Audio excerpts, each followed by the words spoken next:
If you are a surveying company and you want a consistent flow of leads generated for your surveying business, this video is for you. Myself and James, we've worked with a lot of different surveying companies nationwide throughout the UK, and we know exactly which type of marketing strategies work and which marketing strategies you should also avoid as a surveying business.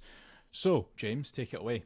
So step number one, what I'd be looking to do to grow is a Google business profile.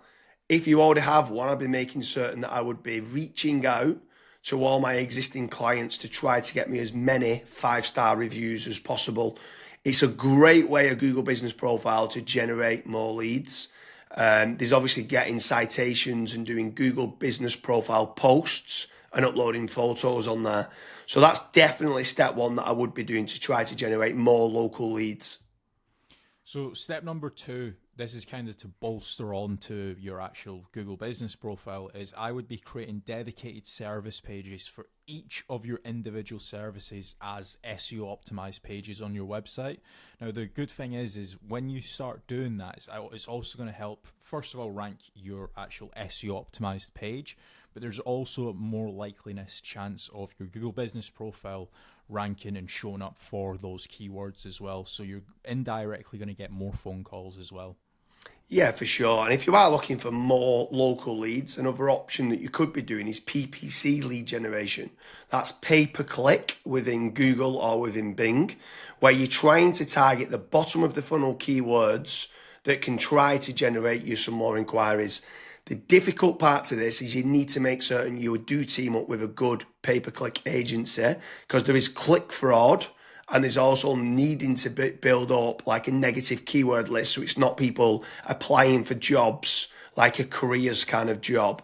So PPC can work well, but it can, in the wrong hands, you can waste a lot of money, but it's another way of generating local leads. Yeah.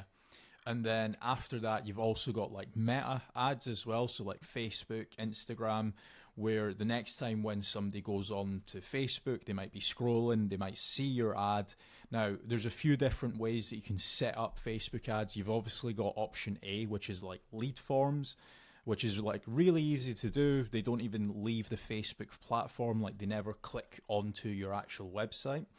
Now, the issue with lead forms is that the quality might not be great, but you can obviously add more questions in to try and up that quality of the actual lead.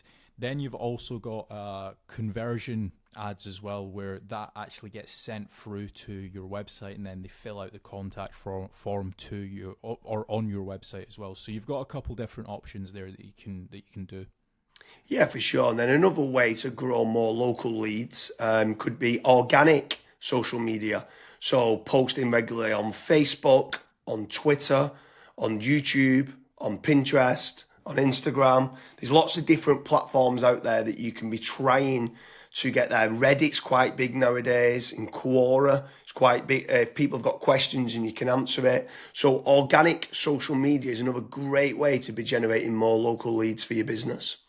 With organic social media, I would say that it's more of like a volumes game. So you want to try and make certain that you're constantly uploading, whether it's, for example, a daily schedule or a weekly schedule. You might say, okay, I want to try and upload 5 videos a week, and you should just try and stick to that, especially when it comes to like algorithms like YouTube and Twitter and stuff.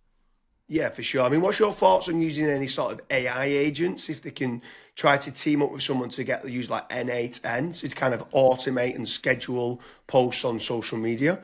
Like, what's your thoughts on that, of using trying to leverage artificial intelligence? It's all the rage nowadays for trying to generate more leads. Would you try to team up with like an AI consultant to set that up? Yeah, so I mean, you can definitely go down that route where you're setting up AI agents to potentially crop up some videos and auto-publish to YouTube, Facebook, Twitter and stuff. But another thing that I would also be focusing on is AI search. So a lot of people have started to kind of move away from Google. Not everyone, because there's billions of people still using it every single day, but there are slowly people starting to search in engines such as like ChatGPT, Gemini, Claude, Grok. And if your brand isn't actually showing up in any of those, you will have a little bit of an issue showing up and generating leads on those search engines as well. So that's another thing that I would be focusing on as a company. Yeah, and also if you're looking for more business leads in the local area, something else that I would definitely be looking to do is team up with some of the tradespeople websites. So you've got certain ones like Check a Trade, you've got Bark, you've got Builder Builder, you've got Trust a Trader, you've got Rated People. All these different platforms can generate you more local leads. What I would say is making certain you're tracking your KPIs to see what return on investment that you're getting. You should be tracking not only the cost per lead, but the cost per acquisition and how much is that getting you on a return on investment. But tradespeople websites like those platforms can work very well. I would say make certain you check out the links in the description because we do quite a lot of different videos in comparing Check a Trade with FatRank or Bark with FatRank, Rated People with FatRank, Builder with FatRank.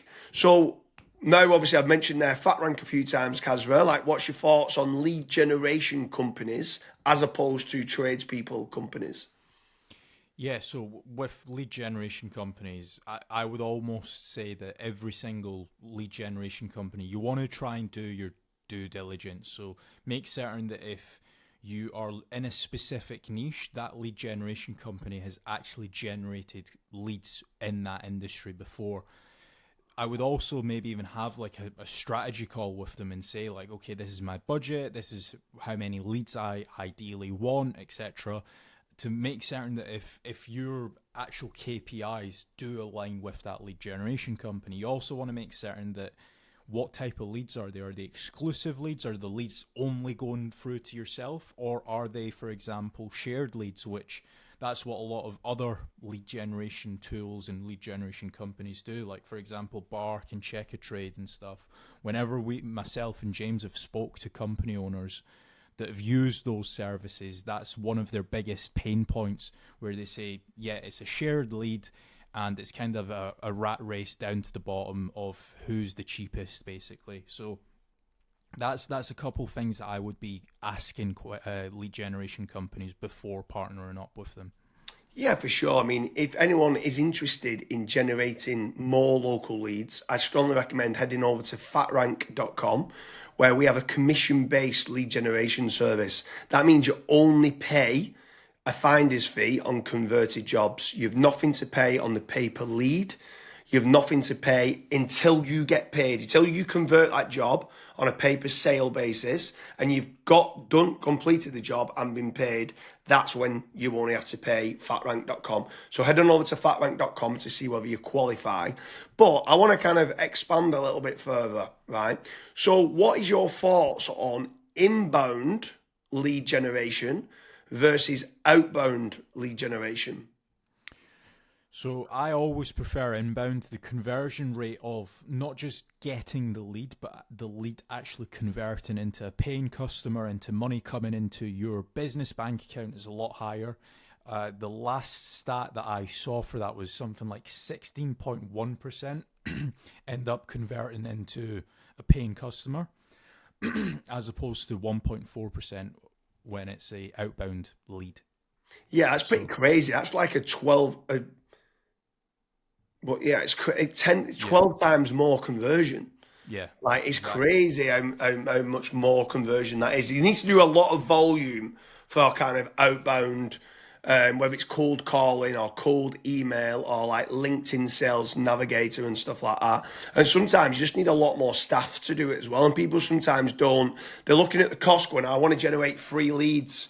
And they're like they think they're generating free leads, but they still cost of like the email sending, still cost of then the sales team try to convert them and stuff like that. So yeah, I completely agree with you that inbound leads is so much better than kind of outbound leads. But then what's your thoughts then on some people ask the question that come through that want local leads and then they talk about, are these real-time leads? Like, is real-time leads very important to get? So as soon as they inquire, it comes through to you straight away.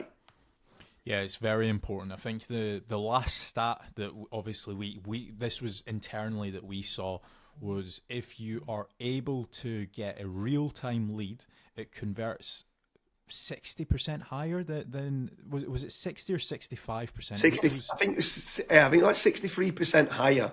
And Right. when we got the KPIs down, it was like trying to respond in under a minute, and it was like, what? We used to think Yeah. 5 minutes was good, and then when people respond in under a minute, so inquiry comes in, can you either ring them or email them back saying thanks a lot for the inquiry, and then getting more information? Yeah, it was Yeah, so pretty. I mean, I'm not saying that every company needs to respond in under a minute, but there are certain things that we obviously look at FatRank when we're looking to partner up with businesses. That's one of the things that a lot of businesses they kind of fall short on, where they might be away for 5 days on holiday and they don't have somebody to pick up the leads, and we're still providing the leads. So there's all these little different nuances that we look at when we are partnering up with companies. But the best thing that I would recommend to anyone that's looking to scale their business, that's looking to get a consistent flow of and high quality leads, is just fill out the form at FatRank. The team will tell you if you're the right fit or if you're not, and we'll also tell you and give you feedback why you're not the right fit and what you should do as your next steps. So we hope you like the different strategies there we've been through for lead generation for surveying companies. If you are a surveyor that works on different types of surveys, could be topographical surveys, underground surveys, CCTV drain surveys. There's lots of different surveys that you can do throughout the UK. Over at fatrank.com, we're able to help you grow your surveying company. So make sure you fill in the form, and hopefully we can start to generate you more surveying leads.